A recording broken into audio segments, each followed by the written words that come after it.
Hey guys, it's thePAbae. I know I'm finally back. It's been a long 6 months.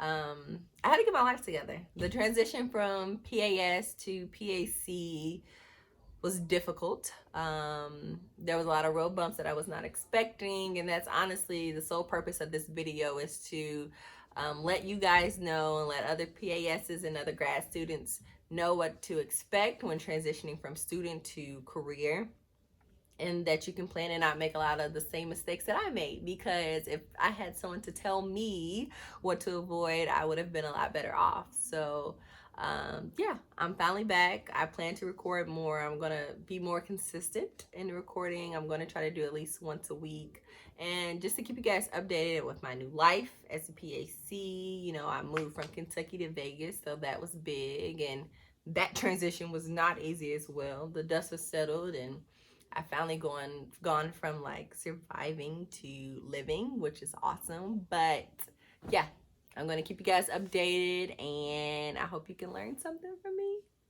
My first tip would be to please start preparing while you're still in PA school. I know the last year of PA school is really stressful, it's really hectic. Trying to just get through each one of those rotations and pass the end of rotation exams or whatever your program has you do.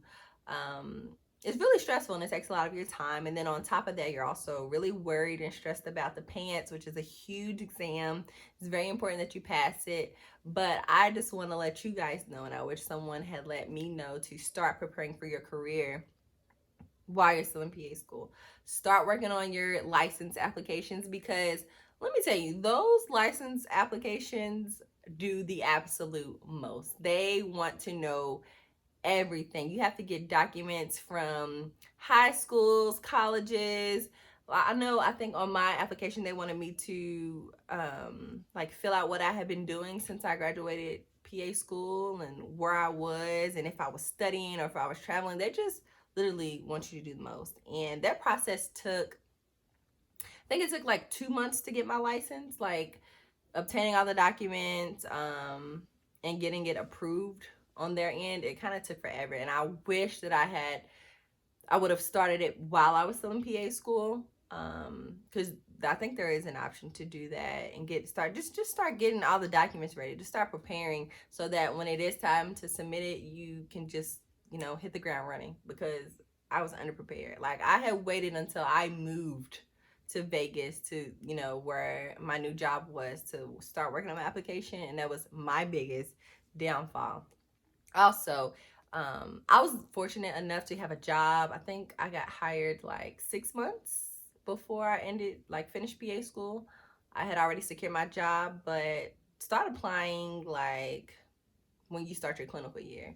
Start making those connections, start sending out your resumes. Like, I don't know, just don't wait until the end to start applying, because whenever I was looking, and I started early, I noticed that like, but the job pool in Louisville, Kentucky, at least, was very slim. I thought I wanted to go into pediatrics, and I learned that that really wasn't that much of an option. My second point would be to take the PANCE as soon as you can. Like, I think a lot of PA students, we spend a lot of time stressing about this exam that they make you worry about for the entire duration of PA school, and it's just so unnecessary. Like, I think I scheduled the exam a month out from when I had finished PA school, and I spent that month stressed out. I spent that month anxiety through the roof unnecessarily, because it got to a point where I was just like, I'm pretty much overstudying. Like, this is the material that you've been learning for the last 2 years. You eat, you've eaten, you sleep, you breathe this material. You know this material. There's no point in like stressing yourself out about. Like, I knew cardiology wasn't my strong point, so I did need to brush up on some cardiology and some of the rheumatology, autoimmune disorders. But other than that, it was just like I just spent a lot of time studying, wasting time for nothing. And after I finished the exam, which is a really long and drawn out exam, the exam's like 6 hours, I think, I remember, I got more tired of answering the questions than like the time than actually sitting there and like knowing the answers. I felt like the exam itself wasn't as hard as I had expected. It was a lot of like one step, maybe two step questions, and I was doing the exam, and I was just like, oh, this is it. Like, I don't know, but definitely prepare. Don't let me like talk you out of preparing. I do want you to prepare. I want you to feel confident going into the exam. However, don't waste a lot of time studying for the exam. If you need to take a break for your mental health and just take a break from school, do that. But if you're really stressing yourself out about the exam, don't do that. Like, I talk to a lot of students, I mean, other PA students, and they're like, I spend more time stressing out about the exam than I should have. Like, I should have just took it. Like, it's not worth it. And I'm telling you, you will pass the exam. Like, if you made it through PA school, you're gonna pass the bands. Period. And I took it a year when they had like removed all the buzzwords and made it harder, and that made me even more stressed to take the exam. But nah, it wasn't that bad. I was just like, I knew the answers. It was cool.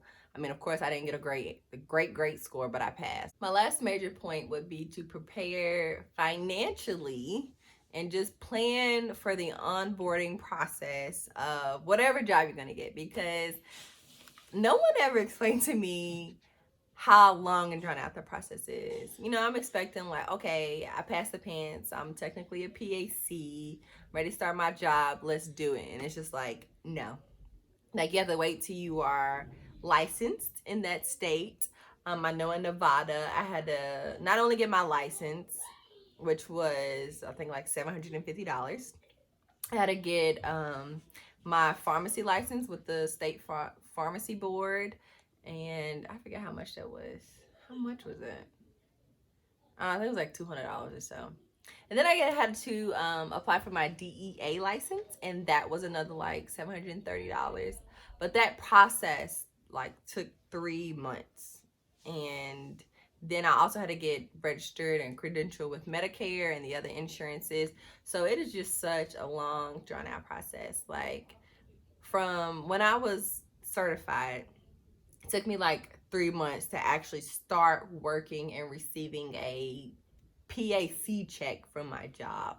So just plan for that, prepare for that. I was not prepared. Like, if I knew then what I know now, I would have been saving money from those stipends I got, the loans. Like, I don't know, I would have just had a store of money so that I could live comfortably during the whole onboarding process of my job, because it is, you know, it's difficult, it's tough, and I struggled a lot.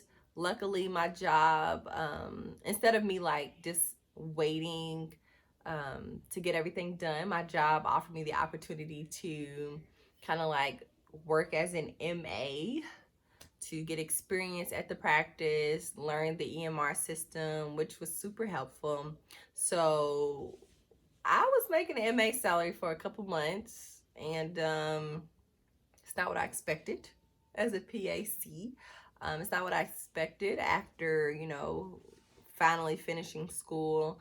But I mean, if I didn't get that, then surviving would have been even harder. So, I mean, I'm grateful for that, but I just didn't expect it. I didn't know to plan for it, to count it in. So, if you are a PAS, please save money, because these fees for these licenses, these applications are super expensive.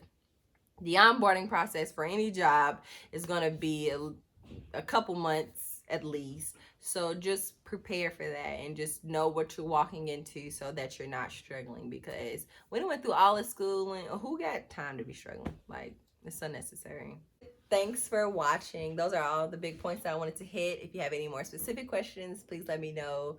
Please comment below. And while you're at it, please like and subscribe. And yeah, thanks for tuning in. Thanks for all your support throughout my long and drawn out journey. I appreciate it. I appreciate all the love, all the motivating words. You guys inspire me more than I think you know.